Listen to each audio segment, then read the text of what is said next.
సందేశాలు ఉంటాయి, అంటే ప్రబోధాత్మక సందేశాలు. తద్వారా యూత్ ఇన్స్పైర్ కావాలని, రాబోయే రోజుల్లో పరిపాలనా పగ్గాలు వాళ్ళ చేతికి అందాలన్నది మా లక్ష్యం. అది ఒక సామాజిక తెలంగాణ లేదా ఒక బీసీఏ ముఖ్యమంత్రి కానీ మేము అది కోరుకుంటాం. ఎందుకంటే ఎస్సీ ఎస్టీ బీసీలు సుదీర్ఘకాలం తర్వాత 60-70 సంవత్సరాల ప్లస్ స్వాతంత్రం వచ్చినా మెయిన్ స్ట్రీమ్ పాలిటిక్స్లో వాళ్ళు లేరు. వాళ్ళకి అవకాశం రాలే. ఏదో అంబేద్కర్ పుణ్యమాని ఎస్సీ ఎస్టీలకు రిజర్వేషన్ ఉంది కాబట్టి ఆ మాత్రమైనా ఎమ్మెల్యేలు ఎంపీలున్నారు, కానీ అది కూడా రిజర్వేషన్ లేకపోతే వాళ్ళని కూడా తొక్కిపారేసి ఈ అగ్రవర్ణాలే ఆధిపత్యాన్ని చెలాయించేటువంటి పరిస్థితి ఈరోజు ఉన్నటువంటి కాంటెంపరీ సొసైటీలో ఇక్కడ ఉంది, దేశం అంతా ఉంది. కాబట్టి ఈరోజు ఏదైతే బీసీలు డిమాండ్ చేస్తున్నారో మాకు రిజర్వేషన్ కావాలని, అది సహేతుకమైన డిమాండ్ అని మేము కూడా నమ్ముతున్నాం.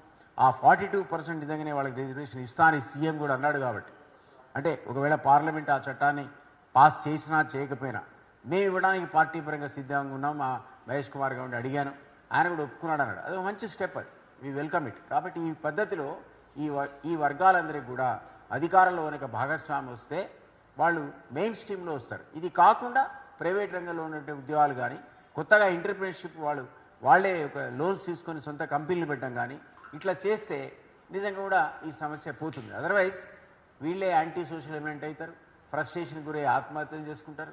ఈ ప్రమాదం నుంచి యువతను తప్పించాలని వాళ్ళని మేము ఇట్లాంటి top achievers and living legends ద్వారా మెసేజ్ ఇప్పించి వాళ్లకు మంచి సందేశాలు అందజేయాలని, అట్లాగే క్యారియర్ గైడెన్స్ మేము